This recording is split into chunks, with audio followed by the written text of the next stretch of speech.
As long as we have had written records of humanity, we have evidence of slavery.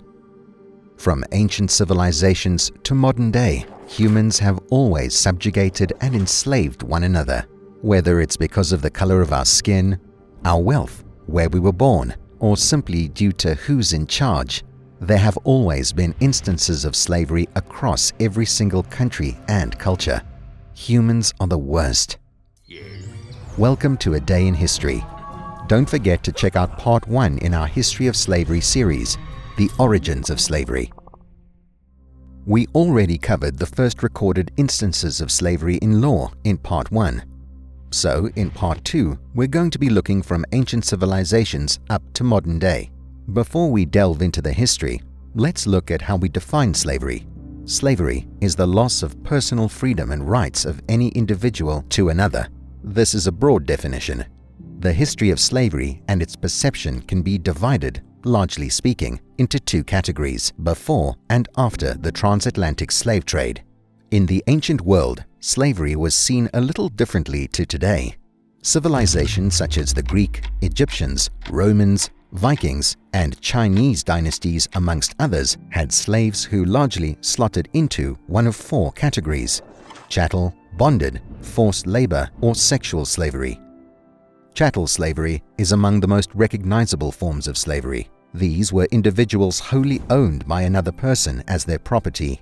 These chattel slaves were bought and sold at will, at markets, or traded among the elite. They would most commonly either be domestic slaves, working for the house and family of their master, or do manual work in the fields and the mines. Usually, the women and children would be the domestic slaves, whereas strong young men were sent to work in labor jobs. Most evidence of chattel slavery in the ancient world is filled with descriptions of barbarians, not from the place they are enslaved. The Greeks, Romans, Ottomans, and so on all had chattel slaves that were most commonly taken as prisoners of war from lands they invaded when trying to expand their empires. The color of someone's skin had little to do with chattel slavery in the ancient world and was more based on a person or country's religious beliefs. Bonded slavery, also known as debt bondage, is most commonly when a person sold themselves into slavery to pay off a debt or as a punishment for crimes. While in theory this meant that they were only enslaved until their debt was repaid, we have little evidence on how this was decided and how terms were laid out in these instances. In many instances, this bonded slavery would continue for generations, with newly born children working off the debt of their ancestors. Some also entered bonded slavery willingly. The poorest may do it as a guarantee of food and shelter. Or, for example, in ancient Egypt, there was a branch of slaves called shabti, who willingly sold themselves into slavery as they believed it guaranteed them a place in the afterlife. Check out A Day in the Life of an Egyptian Slave for more info.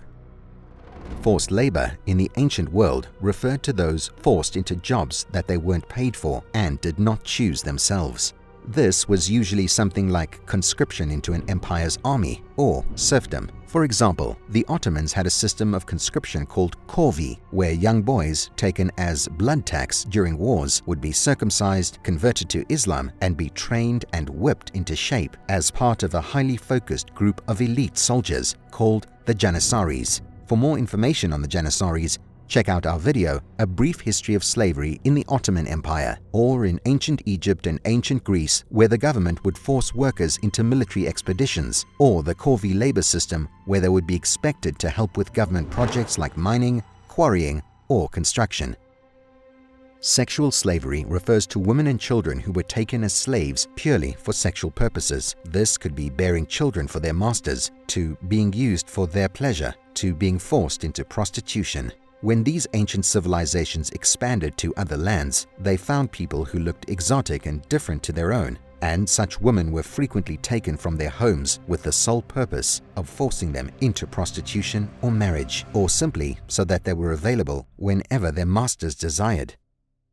This was notable in every ancient society. We have written examples in law, literature, and art of these instances across the ancient world, from the imperial harem in the Ottoman Empire to the forced prostitution of the Greco-Roman world, to the stealing of women and carting them off to newly discovered Iceland by the Vikings. Sexual slavery still exists today in forced prostitution and human trafficking.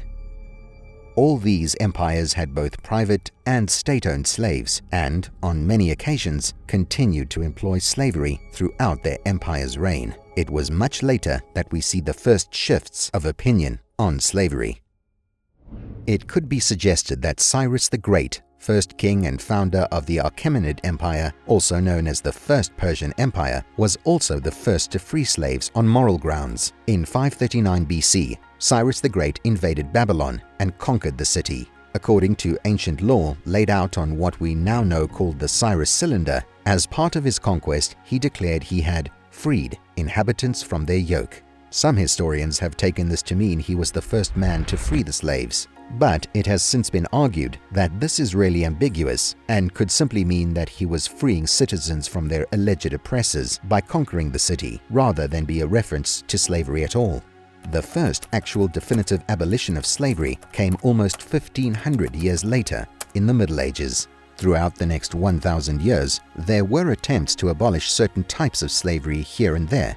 Wang Mang of the Qing dynasty abolished slavery in 9 CE, but was soon after killed for this and other kind-hearted sentiments, and slavery was reinstated under the next Chinese emperor. Across the Byzantine Empire and Norman England, certain types of slavery were outlawed, although slavery as a whole was still a thriving institution.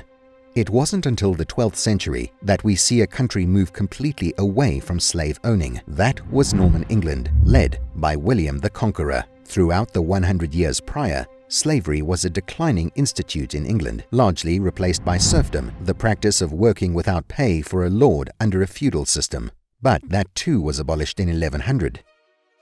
The culture throughout the 1000s was changing. There were social reformers such as Bishop Wulfstan of Worcester, who were early strong opponents of the slave trade and responsible for ending it in parts of the world like Bristol.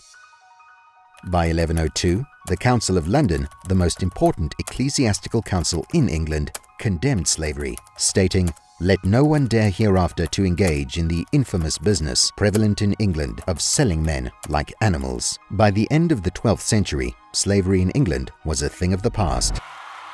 Across the rest of Europe, sentiment was also changing. In the Holy Roman Empire, the most important code of law was the Saxon-Spiegel, written between 1220 and 1235. It condemned slavery as a violation of man's likeness to God. By 1315, under the rule of Louis X, slavery was abolished in France, with a decree that any slave setting foot in the country would be freed. Sweden followed in 1335, and in 1338, the Hongwu Emperor of the Ming Dynasty also abolished all forms of slavery. Although the rest of Europe and the Ming Dynasty continued to fall in line with the abolishment of slavery across the next 200 to 300 years, it often still continued in overseas territories and at home, where it seemed decrees were not enough to completely eradicate it from the cultural system. The final 10,000 to 14,000 English and Welsh slaves were not actually freed until 1772, when it was decided that the condition of slavery did not exist under English law in England and Wales. Likewise, most slaves in China were not freed until the Qing dynasty in 1723, in 1723 to 1730, and the wealthy continued to own slaves until the 20th century.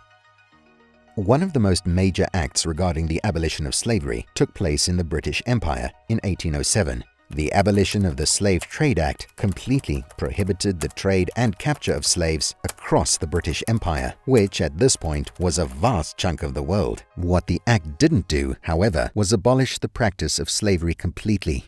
Although it had been a long time since it took place on British soil, the same could not be said for the overseas territories that didn't start phasing it out until the Slavery Abolition Act in 1833. During this time, we have neglected to mention one of the biggest and most well-known slave trades in history, the Transatlantic slave trade. This was the practice of multiple nations stealing African people from their homes and shipping them across the sea to be enslaved in the most brutal of manners.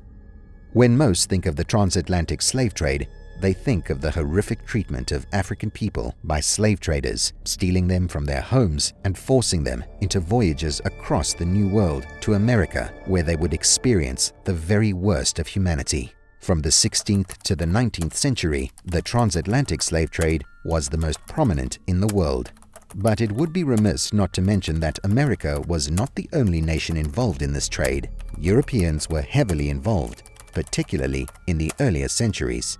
It is with the transatlantic slave trade that we see a major shift in how slavery is viewed today. No longer was it a weapon of war or based on cultural ideology and religion. For the first time, slavery was most prominently about the color of someone's skin and the belief that someone was lesser because of it. Slaves during the transatlantic slave trade endured horrific conditions, with many dying before they even reached America. Those who survived the journey were put to work on plantations and in the homes of the elite, often treated terribly by those in charge. Unlike other types of slavery, the ramifications and brutality of the transatlantic slave trade are still felt across the world today, particularly in America, with black people still fighting for true equal rights.